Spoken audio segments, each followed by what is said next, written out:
এত সহজ কোশ্চেন, এটা আমার জন্য খুব সহজ কোশ্চেন হয়ে গেল। I want some difficult question, যেটা আমি আটকে যাই যে না এ তো অ্যান্সার দিতে পারছে না। Ask me some difficult question on this acquisition. এই অ্যাকুইজিশনের শুরু থেকে শেষ পর্যন্ত কোথাও যদি কোনো, এর আগে মিডিয়াতেও বলেছে, আবার সবার সামনে বলছে, কোনো অনৈতিক নিয়ম বহির্ভূত কোনো অ্যাক্টিভিটি সামান্যতম প্রমাণ পাওয়া যায়, কাউকে ব্লেম করার দরকার নেই। Only catch MBBSC।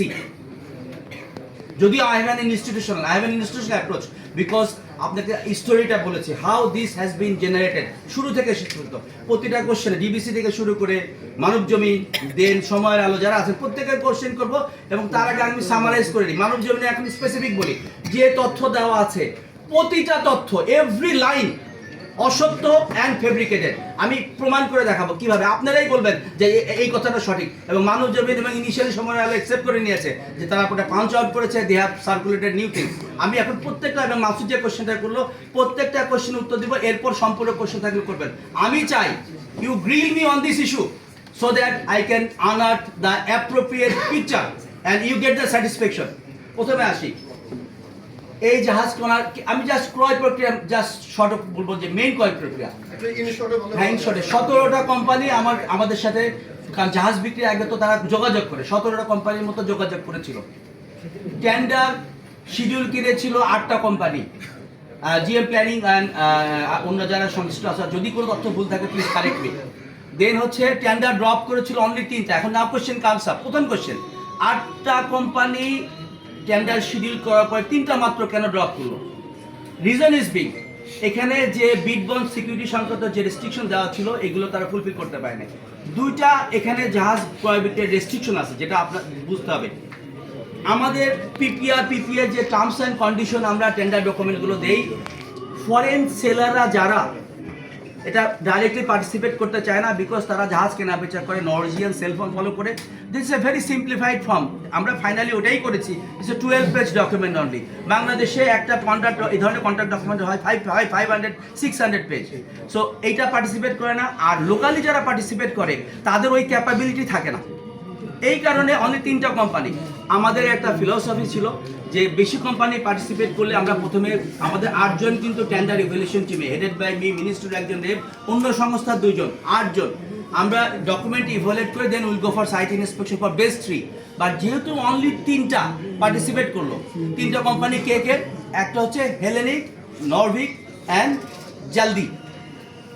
আপনাদের একটা খুবই সুন্দর তথ্য পরিষ্কার, আগেও বলেছি এখনো বলছি, নরভিক হেলেনিক সিস্টার কনসার্ন, দেয়ার 2টা কোম্পানি আলাদা, রেজিস্ট্রেশন আলাদা, তাদের অফার আলাদা। শুধু তাই না, আরও এক্সপ্লেন করলে আপনি বুঝতে পারবেন যে পার্থক্য কতটুকু। হেলেনিক অফার দিয়েছে যে শিপ, এক শিপের, সেই শিপের মার্ক পেয়েছে 1000-এর মধ্যে 881।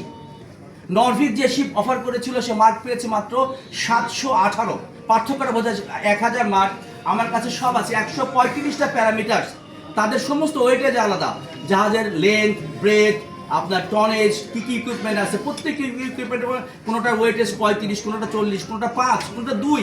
সেভাবে 1000 মার্কিংয়ের মধ্যে হেলেনিক পেয়েছিল হচ্ছে 881, আপনার নরভিক পেয়েছিল মাত্র 721, অ্যান্ড জলদি পেয়েছিল 767। এখন আমরা যখন অনসাইটে গেলাম, আমার সাথে যারা ছিল সবাই এখানে আছে, আমার টেকনিক্যাল ডিরেক্টর আছে, আমার জিএম প্ল্যানিং আছে, এবং বাইরের অর্গানাইজেশন যারা ছিল। আমরা যখন ইভ্যালুয়েট শেষ করেছি, যাওয়ার আগে 3টা ব্যাংকে চিঠি দিয়ে গেছে, বিকজ ইটস প্রাইমারি রিকোয়ারমেন্ট যে তাদের বিড বন্ড সিকিউরিটি ঠিক আছে কিনা। 3 ব্যাংক থেকে চিঠি চলে আসলো, নরভিক এবং হেলেনিকের ব্যাংক থেকে আসলো absolutely bid bond is okay. Bid বন্ডের রিকোয়ারমেন্ট ছিল $1.5 লাখ, $3 লাখ, $3,60,00,000।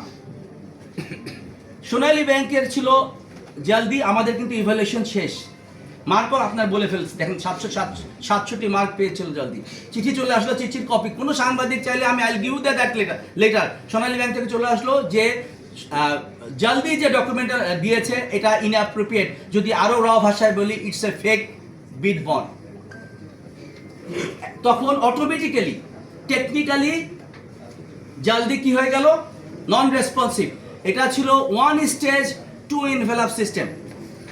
তখন তার খাম আমরা খুলতেই পারলাম না, কিন্তু অনুসন্ধানে আমরা ঠিকই বের করতে পেরেছি সে কত টাকা কোট করেছিল। এবার আসি, how we have done the প্রাক্কুল এস্টিমেটেড প্রাইস। আপনারা সরকারি যেসব সিস্টেমে এস্টিমেট প্রাইস যেভাবে নির্ধারণ করা হয় বিএসসির এটা আমাদের এটা আরো অনেক বেশি গভীর। এই যে মানব জমিন এবং সময় আলো যে কথা বলেছে 32 মিলিয়ন 33 মিলিয়ন, আমি উল্টা কাউন্টার কোশ্চেন করতে পারি, what is your source? Open source is not allowed for us. আমরা যখন ইনিশিয়াল যখন ডিপিপি করেছি, পাককলিত মূল্য করা হয়েছে, সেটা ওপেন সোর্স থেকে নেওয়া, জাস্ট ইনিশিয়াল স্টাডি করার জন্য। বা যখন ট্রু স্টাডি করেছি তখন হচ্ছে আপনার 3টা ভ্যালুয়ার্স, ইন্টারন্যাশনাল ভ্যালুয়ার্স, পার ভ্যালুয়ার্সকে প্রায় $5,000 মতো দিয়ে এটা করতে হয়, এবং জিএম এসআরডি ছিল এটার কমিটির president. It was so sealed, একটা প্রমাণ দিলেই বুঝতে পারবেন। আমাদের এই 3টা ভ্যালুয়ার্স, ইন্টারন্যাশনাল ভ্যালুয়ার্স, যাদেরকে আপনি $1 মিলিয়ন দিলেও আপনি তাদেরকে কোনোভাবে প্রভাবিত করবেন না। These are very very paid, just remember. এবং can you name the company, one of the company? Jamal please name একটা কোম্পানির নাম বলো। ক্লাকসন। ওয়ার্ল্ড আপনারা ট্রাই করে দেখেন। আর মানব জমিন সময় এলো আপনারা নিয়ে আসছেন একদম ওপেন সোর্স থেকে, that it has no validity. এখন আসেন, এস্টিমেটেড প্রাইস ছিল 40.2 মিলিয়ন। জাহাজ কত দামে কিনেছি? 38.349 মিলিয়ন। এস্টিমেটেড প্রাইস থেকে পার শিপ হচ্ছে আপনার 1.85 মিলিয়ন কম, 2টা শিপে 3.7 মিলিয়ন কম।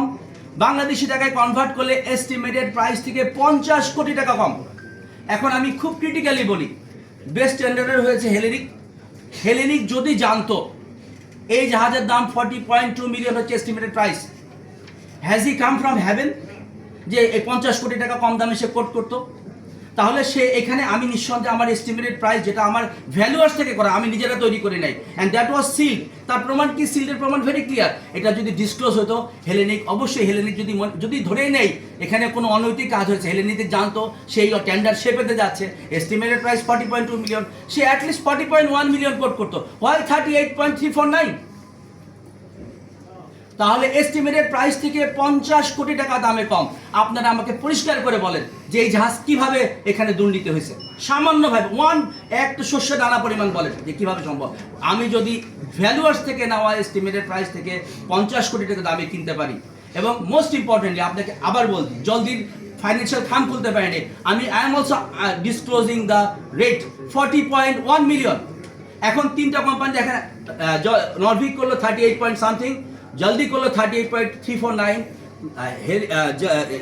হেলেনিক আর জলদি করলো 40.1 মিলিয়ন। প্রত্যেকটা কোম্পানি 38 মিলিয়নের উপরে কোট করেছে। প্রত্যেকে এটা 32-33 million. What is the source? আমি মানব জমিনের সাংবাদিক থাকলে জিজ্ঞাসা করতে চাই, হোয়াট ইজ ইউর স্ট্যান্ডিং? একটা কথা বলতে পারবেন না, because you have taken this তথ্য ফ্রম ওপেন সোর্স। ওকে, এখন আসেন, বলেন বাংলাদেশের লোক জাহাজ কিনছেন, কোন কোম্পানি টিআর 3 ইঞ্জিন সহ? আমি এই জাহাজে কি কি আছে? এই জাহাজে TR 3 engine, selective catalyst reduction, প্রত্যেক 1 মিলিয়ন দাম। এর আগে বলা হয়েছে ডুয়েল ফুয়েলের কথা বলা হয়েছে, ডুয়েল ফুয়েল, এই জাহাজ ডুয়েল ফুয়েল সম্পূর্ণ কোথাও বলা হয়নি, আমরা কখনোই বলি নাই। একটা ডুয়েল ফুয়েল করতে গেলে 10 মিলিয়ন লাগে। বাংলাদেশে কোনো জাহাজে বলেন আপনারা ডুয়েল ফুয়েল সম্বলিত জাহাজ আছে? এটা হচ্ছে ডুয়েল ফুয়েলের 3টা স্ট্যাটাস আছে, একটা হচ্ছে ডুয়েল ফুয়েল সম্বলিত জাহাজ, ডুয়েল ফুয়েল রেডি, আর একটা হচ্ছে ডুয়েল ফুয়েল রেট্রোফিটেবল। আমাদের জাহাজ হচ্ছে ডুয়েল ফুয়েল রেট্রোফিটেবল, তার মানে যখন কোনো রেস্ট্রিকশন আসবে তখন এইটা ডুয়েল ফুয়েল করা যাবে, সেই প্রভিশন আছে। জাহাজকে আপনার মেজর রিভ্যাম্প করতে হবে না, রিজেনারেশন করতে হবে না। এখন আপনার বাংলাদেশে কোনো জাহাজে এটা নাই, কোনো সংস্থা করারও কথা না, বিকজ ওয়ার্ল্ডের ম্যাক্সিমাম পোর্টে এখনো ডুয়েল ফুয়েলের ব্যবস্থা নাই। এটা তো ব্যবসায়িক সংস্থা। আমি একটা ডুয়েল ফুয়েল 10 মিলিয়ন 120 কোটি টাকা দিয়ে, অ্যাডিশনাল টাকা দিয়ে একটা সিস্টেম কিনবো, সেটা ইউজ করবো না। সবার আগে তো আপনারা আমাকে একদম পুরাই বার্ন করে ফেলবেন যে what you have done this, এই ফুয়েল তো আপনি ইউজ করতে পারেন না, জানতেন আপনি ডুয়েল ফুয়েল কেন গেছেন? নেক্সট অ্যালিগেশন বলা হচ্ছে যুক্তরাষ্ট্র থেকে জাহাজ কেনা হয়েছে। আমি কার কাছ থেকে সেটা পরের কথা আসি। যুক্তরাষ্ট্র জাহাজ তৈরি করে বিক্রি করে, বাণিজ্যিক জাহাজ। Can anyone say here, anybody please raise hand, যুক্তরাষ্ট্র বাংলাদেশের কোনো জাহাজ আছে যুক্তরাষ্ট্রে তৈরি? তাহলে যে দেশ বাণিজ্যিক জাহাজ তৈরি করে বিক্রি করে না, সে দেশের নাম কেন আসবে?